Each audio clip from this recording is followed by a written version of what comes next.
नमस्कार, times of Swaraj में आप सबों का स्वागत है और मैं हूं संतोष सिंह। और आज हम टाइम्स ऑफ स्वराज में बात कर रहे हैं कि आखिर शिक्षा मंत्री को कौन है वो जो जलील करा रहा है। जी हां, जिस तरीके से विधानसभा और विधान परिषद में सदस्यों के सवाल का जवाब देने में मंत्री फंस रहे हैं, उससे साफ लग रहा है कि विभाग का कोई अधिकारी या कोई है जो साजिशन मंत्री को अपमानित कराने का काम कर रहा है। आज भी जो विधान परिषद में जो कुछ भी हुआ, नवल यादव या संजीव सिंह, जो लोग भी उठे, जो लोग भी सवाल किए, सब कुछ वैसा ही लगा।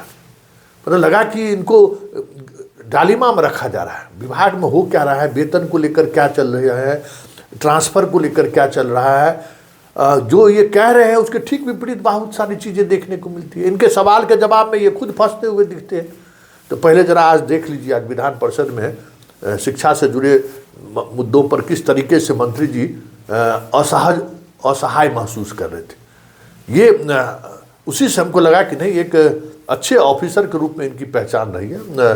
सुनील कुमार के बारे में कोई इस तरीके का आरोप नहीं लगा सकता है। बहुत ही संजीदा और समझदार अधिकारी रहे और मंत्री के रूप में भी मुख्यमंत्री सबसे ज़्यादा भरोसा इन पर करते हैं। और ऐसे में पदाधिकारियों की कौन सी टीम है जो इनको जवाब मुहैया कराता है। मतलब विधानसभा में भी निरुत्तर हो जा रहे हैं। जैसे ही पूरक प्रश्न पूछा जा रहा है, मंत्री जी निरुत्तर हो जा रहे हैं। अरे भाई, आईपीएस हैं, अपने बैच के, उस बैच के टॉपर के ज़माने के रहे हुए हैं अपने बैच में, और वहाँ इस तरीके से कैसे हो सकता है। और ऐसा हो भी नहीं, ऐसा संभव ही नहीं है कि मंत्री होमवर्क करके नहीं आते होंगे। जो सवाल का जवाब उनको दिया जा रहा होगा, वो सवाल का जवाब जरूर वो एक बार पढ़ते होंगे, लेकिन इस तरीके से उनको कंफ्यूज करके रखा जा रहा है। पहले जरा सुनिए कि किस तरीके से आज विधान परिषद में मंत्री निसहाय। इसके बाद माननीय मंत्री से जवाब चाहिए, पूर्व मंत्री से जवाब नहीं चाहिए। इस पृथ्वी, यहाँ बिहार में जन्म लेने वाला हर बच्चा का जिम्मेवार आप हैं और संस्थाओं से आप कैसे मुकर जाइएगा। तो सब लोगों ने ये मान के इस विद्यालय की शुरुआत की थी, अपनी सेवा देने की शुरुआत की थी कि हमको एक पैसा सरकार नहीं देगी। खुद सदस्य लोग बताएं कि जो नीति निर्धारण के तहत ही ये पैसे दिए जाते हैं वित्त रहित को, अगर उसमें वहां पर यूनिवर्सिटी में या कार्यालय में अगर कोई गड़बड़ी होती है, उसके लिए सरकार कहां से जिम्मेदार है। अगर वहां पर गड़बड़ी है या कहीं पर गड़बड़ी हो रही है तो कभी कोई लिख करके दे, हम लोग विजिलेंस इंक्वायरी कराएंगे अगर कोई करता है तो। लेकिन ये जो मर्जर की बात कर रहे हैं, आखिर किसी नीति निर्धारण के कारण ही ये वित्त रहित को हम लोग सहायता के रूप में अनुदान दे रहे हैं। मर्जर करेंगे तो समस्याएं अलग सी होंगी। और दूसरी चीज है कि जहां तक अगर करप्शन का बात है तो आप स्पेसिफिक अगर हो तो आप दें, हमको इंक्वायरी कराते हैं। और जहां तक अनुदान का प्रश्न है, नहीं, मेरी बात सुन ले।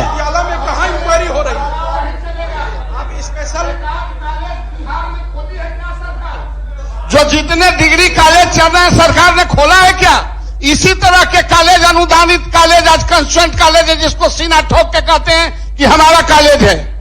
आप उसी तरह के, आप यह कह रहे हैं कि मर्जर कर देंगे तो सरकार की जिम्मेवारी हो जाएगी। इस पृथ्वी, यहाँ बिहार में जन्म लेने वाला हर बच्चा का जिम्मेवार आप हैं और संस्थाओं से आप कैसे मुकर जाइएगा।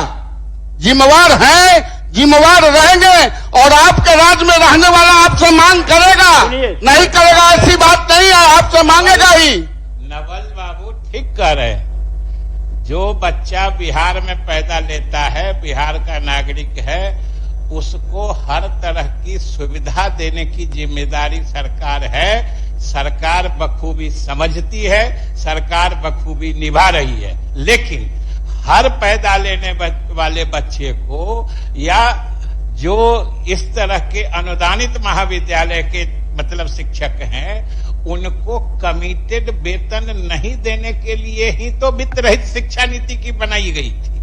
तो ये लोग तो उस नीति के तहत, जिस नीति के तहत इन महाविद्यालयों की स्थापना हुई, ये तो बिल्कुल उस नीति के उलट आजकल इसकी दिशा हो गई है।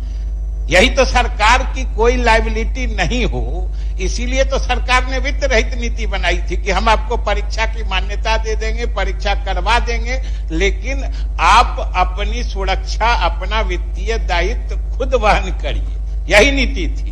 हमारी सरकार ने, नीतीश कुमार ने उदारता प्रकट करते हुए कि अनुदान की व्यवस्था लागू की कि ये शिक्षक पढ़ाते हैं और उनको मैनेजमेंट वहां का जो प्रबंधन है अगर कुछ भी नहीं देता है तो ये गलत बात है।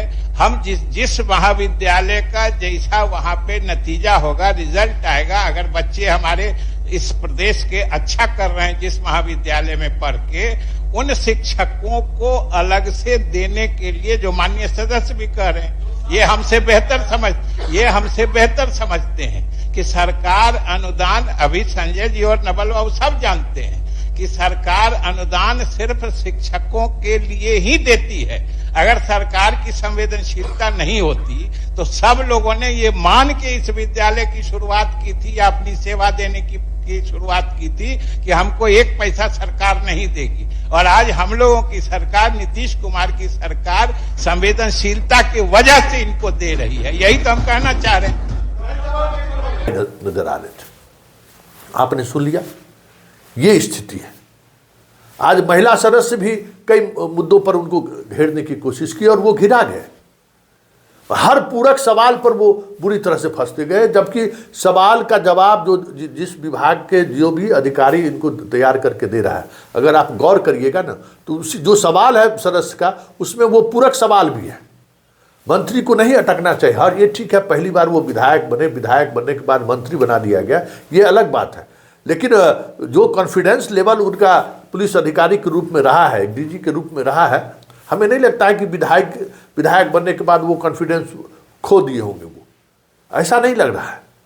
लेकिन कुछ न कुछ चीज़ें हैं जो शिक्षा विभाग में चल रहा है, क्योंकि मुख्यमंत्री का ये जो उनको स्टैंड अप कराया था वो भी सहज नहीं था।